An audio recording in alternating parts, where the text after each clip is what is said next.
Hi అందరికీ నమస్కారం అండి. నేను మీ PKR. Welcome to Tej academy. CUET guidance and కౌన్సిలింగ్లో భాగంగా ఈరోజు మీ ముందుకి నేను ఒక కొత్త సెంట్రల్ యూనివర్సిటీని ఇన్ఫర్మేషన్తో వచ్చాను. మన తెలుగు రాష్ట్రాల్లో ఎంతోమంది స్టూడెంట్స్ ఈ ఏవియేషన్ సెక్టార్లో, ఫ్లైట్ సెక్టార్లో జాబ్ ఆపర్చునిటీస్ కోసం ఎలాంటి కోర్సెస్ జాయిన్ అయితే బెటర్ ఉంటుందనే ఆలోచనతో చాలామంది స్టూడెంట్స్ ఉంటారు అండ్ మాకు మెసేజ్ చేయడం జరిగింది. సో వాళ్ళ కోసం సియూఈటీ ఎగ్జామ్ నుంచి జాయిన్ అయ్యే ఒక సెంట్రల్ యూనివర్సిటీని గురించి మనం ఈరోజు ఈ వీడియోలో డిస్కస్ చేయడం జరుగుతుంది. సో ఈ university Rajiv Gandhi national aviation university అండి. ఇది మన దేశంలో స్థాపించబడిన మొట్టమొదటి central university for aviation sector. So ఈ సెంట్రల్ యూనివర్సిటీలో నుంచి వచ్చే కోర్సెస్నే బయట కార్పొరేట్ కాలేజెస్లో కూడా ఇవ్వడం జరుగుతుంది. సో ఈ వీడియోని చివరి వరకు మీరు చూసినట్లయితే ఏవియేషన్ సెక్టార్లో ఎటువంటి కోర్సెస్ ఉన్నాయి, వాటి ఆపర్చునిటీస్ ఏంటి, ఈ యూనివర్సిటీలో జాయిన్ అవ్వడానికి కావాల్సిన క్రైటీరియా ఏంటి, అప్లికేషన్ ప్రాసెస్ ఏంటి, ఇలాంటి అన్ని డీటెయిల్స్ గురించి మనం నీట్గా వివరించడం జరుగుతుంది. ఈ వీడియోని చూసి ఒక లైక్ కొట్టడం వల్ల మీలాంటి ఎంతోమంది పేరెంట్స్కి మరియు స్టూడెంట్స్కి ఇన్ఫర్మేషన్ రీచ్ అవ్వడానికి హెల్ప్ అవుతుందండి. సో కైండ్లీ లైక్ చేయండి, షేర్ ఇన్ యువర్ గ్రూప్స్, మీ గ్రూప్స్లో షేర్ చేయండి, వీలైతే మా ఛానల్ని సబ్స్క్రైబ్ చేయండి. మొట్టమొదటగా మనకి ఈ యూనివర్సిటీలో బీటెక్ అడ్మిషన్స్ ఏమున్నాయి, బీటెక్ కోర్సెస్ ఏమున్నాయి, ఇందులో జాయిన్ అవ్వాలంటే ఏంటి అడ్మిషన్ ప్రాసెస్ అనేది ఒకసారి చూద్దామండి.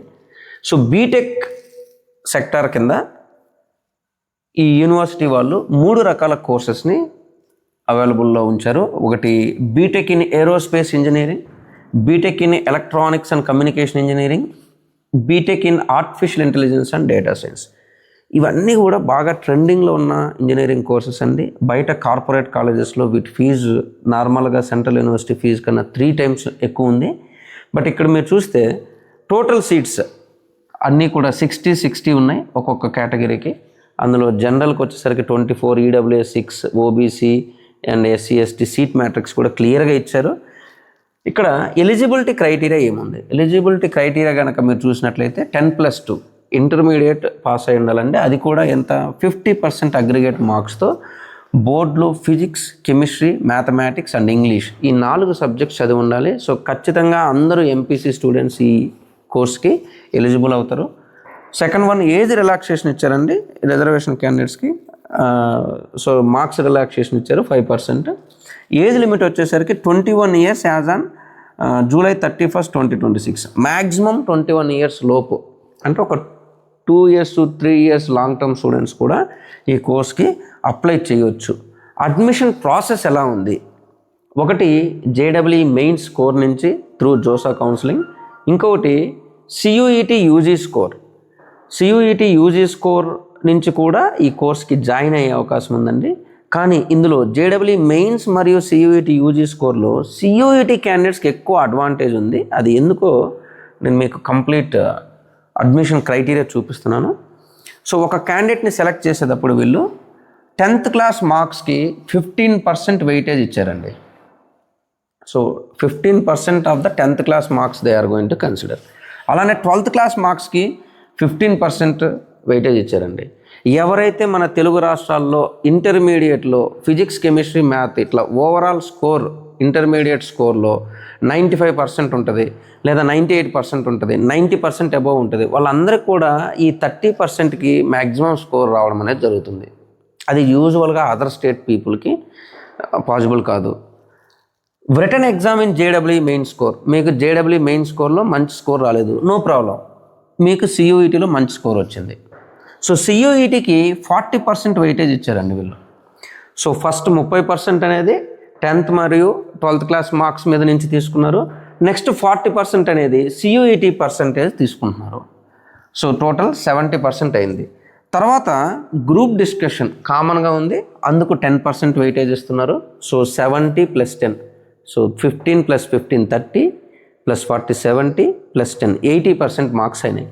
అది అయిన తర్వాత పర్సనల్ ఇంటర్వ్యూ రౌండ్, ఇది జేడబ్ల్యూ క్యాండిడేట్కి ఉంది, సియూఈటీ క్యాండిడేట్కి కూడా ఉందండి. పర్సనల్ ఇంటర్వ్యూ రౌండ్లో జేడబ్ల్యూ క్యాండిడేట్కి 10% వెయిటేజ్ ఇచ్చారు, బట్ సియూఈటీ క్యాండిడేట్కి 20% ఇచ్చారండి. సో అంటే మీరు CUET ఎగ్జామ్ నుంచి కనుక ఈ కోర్సులో జాయిన్ అవ్వాలనుకుంటే 30% ఆఫ్ ద మార్క్స్ మీ 10th క్లాస్ మరియు 12th క్లాస్ మార్క్స్ మీద ఆధారపడి ఉంటుంది. నెక్స్ట్ 40% అనేది మీ CUET స్కోర్ మీద ఆధారపడి ఉంటుంది. నెక్స్ట్ ఉండే 20% అనేది మీరు చేసే పర్ఫార్మెన్స్ ఇన్ ఇంటర్వ్యూని బట్టి ఆధారపడి ఉంటుంది. సో ఎవరైనా కూడా CUET ఎగ్జామ్లో కొంచెం మంచి స్కోర్ చేసిన వాళ్ళు ఖచ్చితంగా ఈ ఎగ్జామ్కి, ఈ కోర్స్కి అప్లై చేసుకోవచ్చండి. దీనికి లాస్ట్ డేట్ ఎప్పుడు ఉంది అండ్ అప్లికేషన్ ఫీజు ఏముంది? అప్లికేషన్ ఫీజు వచ్చేసి 1000 రూపీస్ ఉందండి జనరల్, OBC, EWC వాళ్ళకి.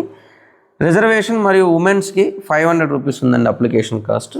సెలక్షన్ ప్రాసెస్ ఉంది, అలానే అకాడమిక్ రెగ్యులేషన్స్ కూడా ఇచ్చారు వెరీ క్లియర్గా. అలానే డాక్యుమెంట్స్ రిక్వైర్డ్ ఇచ్చారండి. Class 10th certificate, 12th certificate, entrance exam score either CUET or JEE, category certificate ఒకవేళ రిజర్వేషన్ ఉంటే, PWD certificate, part 4 size photo, signature, photo ID, migration certificate if it is applicable, CBSE వాళ్ళు ఎవరైనా ఉంటే migration certificate. So ఇవన్నీ అయిన తర్వాత ఇక్కడ fee structure కూడా ఇచ్చారండి.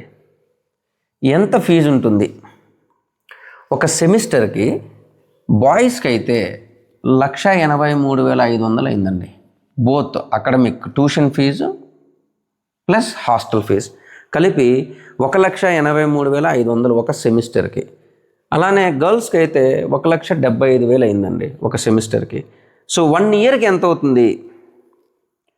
ఒక ఫస్ట్ ఇయర్కి ఎంత అవుతుందంటే మీకు ఫస్ట్ ఇయర్కి ఇక్కడ ఒక సెమిస్టర్లో టోటల్ అకాడమిక్ ఫీ ఇది ఒక 1 ఇయర్ ఫీజు అండి. అండ్ హాస్టల్ ఫీ అనేది ఉంది కదా, హాస్టల్ ఫీ అనేది మీరు సెకండ్ సెమిస్టర్ పే చేసుకోవాల్సి ఉంటుంది. అంటే ఈ 1,83,000కి ఇంకొక హాస్టల్ ఫీ అనేది యాడ్ అవుతుంది సెకండ్ సెమిస్టర్ అప్రాక్సిమేట్లీ. అంటే మొత్తం కలిపి కూడా మీకు ఒక 2,60,000 నుంచి 70,000 మ్యాక్సిమం అంటే 3 లక్షల లోపు ఈ కోర్సు ఒక సంవత్సరానికి అవుతుంది. కానీ ఇదే కోర్సు మీరు బయట ప్రైవేట్ కాలేజెస్లో జాయిన్ అయితే జాబ్ ఆపర్చునిటీస్ తక్కువ ఉంటాయి, బట్ వాళ్ళు కలెక్ట్ చేసే ఫీజు దీనికన్నా 2 times ఎక్కువ ఉంటుంది. ఇది ఇంజనీరింగ్ సెక్టార్లో వెళ్ళాలనుకునే వాళ్ళకి ఉండే 3 కోర్సెస్ అండి. సో ఈ 3 కోర్సెస్లో ఎవరైతే ఇంట్రెస్ట్ ఉన్నారో వాళ్ళు CUET నుంచి దీనికి అప్లై చేయొచ్చు. లాస్ట్ డేట్ వచ్చేసరికి 30th జూన్ అండి. ఈ మంత్ 30th వరకు అవైలబుల్ ఉంది, యూ కెన్ అప్లై. అలానే ఇంజనీరింగ్ కాకుండా BSc ఏవియేషన్లో కూడా ఈ యూనివర్సిటీలో కోర్సెస్ ఉన్నాయి. ఆ కోర్సెస్ ఏంటో చూద్దాం. So RGNAU, Rajiv Gandhi national aviation university వాళ్ళు BSc ఏవియేషన్ కోర్సెస్ అవైలబుల్లో ఉంచుతున్నారండి. సో ఈ ఇయర్ 2026-2027కి అప్లికేషన్స్ అనేవి స్టార్ట్ అయ్యాయి. సో BSc ఏవియేషన్ చేయాలంటే ఎలిజిబిలిటీ ఏంటి, ఎన్ని సీట్స్ ఉన్నాయి? టోటల్ 30 సీట్స్ ఉన్నాయండి. ఓన్లీ ఒకటే సెంట్రల్ యూనివర్సిటీ ఉండేది, అందులో 30 సీట్స్ ఉన్నాయి. ఈ 30 సీట్స్కి ఎలిజిబిలిటీ క్రైటీరియా మీరు 12th class physics, chemistry, math మరియు ఇంగ్లీష్ అనే సబ్జెక్ట్స్ని కంపల్సరీగా చదివి ఉండాలి విత్ 50% అగ్రిగేట్ మార్క్స్. రిజర్వేషన్ అంటే ఒక 5% రిలాక్సేషన్ ఉంది. ఏజ్ లిమిట్ మ్యాక్సిమం 21 years లోపు ఉండాలి.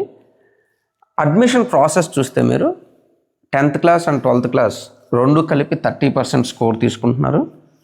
రిటన్ ఎగ్జామ్ JEE మెయిన్స్ ఇది రాసుంటే మీరు ఏ స్కోర్ ఎక్కువ ఉందో, JEE మెయిన్స్ స్కోర్ ఎక్కువ ఉంటే దాని ద్వారా వెళ్ళొచ్చు, లేదా CUET స్కోర్ ఎక్కువ ఉంటే CUET ద్వారా కూడా మీరు వెళ్ళొచ్చు. సో CUET నుంచి ఫస్ట్ 30 and 40 70% అయింది. గ్రూప్ డిస్కషన్కి 10% and personal interview for CUET candidates 20%. So total 100% marks ఉంటుందండి. ఇన్ కేస్ మీలో ఎవరికైనా JEE మెయిన్స్ మంచి స్కోర్ రాలేదు, CUET బాగా స్కోర్ చేశారు, అలాంటి స్టూడెంట్స్ ఈ కోర్స్కి అప్లై చేయొచ్చు. ఎవరికైతే 12th క్లాస్లో మంచి స్కోర్ ఉందో 95% అబోవ్ అలాంటి వాళ్ళందరూ కూడా ఈ కోర్స్కి ట్రై చేయొచ్చు. బయట మన దగ్గర ఉండే కాలేజెస్లో జాయిన్ అయ్యేదానికన్నా ఈ సెంట్రల్ యూనివర్సిటీలో జాయిన్ అవ్వడం వల్ల మీకు మంచి ఆపర్చునిటీస్ ఉంటాయి. సో అప్లికేషన్ ఫీజు వచ్చేసి జనరల్, OBC, EWS క్యాండిడేట్స్కి 1000 రూపీస్ ఉంది. ఫీమేల్స్ అండ్ రిజర్వేషన్ క్యాండిడేట్స్కి 500 రూపీస్ ఉందండి. టోటల్ ఫీజు ఫస్ట్ సెమిస్టర్కి 1,57,500 ఉందండి ఫర్ ఫీమేల్స్. బాయ్స్కి అయితే 1,63,500 ఉందండి. సో ఇది ఒక సెమిస్టర్కి మాత్రమే. సో అలానే మీకు ఇక్కడ సెకండ్ సెమిస్టర్ కూడా ఇచ్చారు, టోటల్ ఫీజు ఇచ్చారు. సో ఆల్మోస్ట్ మీకు ఒక 1 ఇయర్కి టోటల్ ప్రోగ్రామ్ అయిపోయేసరికి 3 ఇయర్స్ ప్రోగ్రామ్ అయిపోయేసరికి 4 ఇయర్స్ ప్రోగ్రామ్ అయిపోయేసరికి ఆల్మోస్ట్ 4 + 4 8 lakhs 9 lakhs వరకు ఫీజు ఉందండి. టోటల్ 6 సెమిస్టర్స్ అంటే 3 ఇయర్స్ ప్రోగ్రామ్ అయిపోయేసరికి ఆల్మోస్ట్ మీకు 9 లక్షలు ఫీజు అవుతుందండి. హాస్టల్ ఫీజు ఆల్మోస్ట్ 4.5 లక్షలు ఉంది, కాలేజ్ ఫీజు కూడా 4.5 లక్షలు ఉంది. సో ఇదే కోర్స్ని మనం బయట ప్రైవేట్ కాలేజెస్లో చేస్తే దీనికి డబుల్ ఉంటుందండి.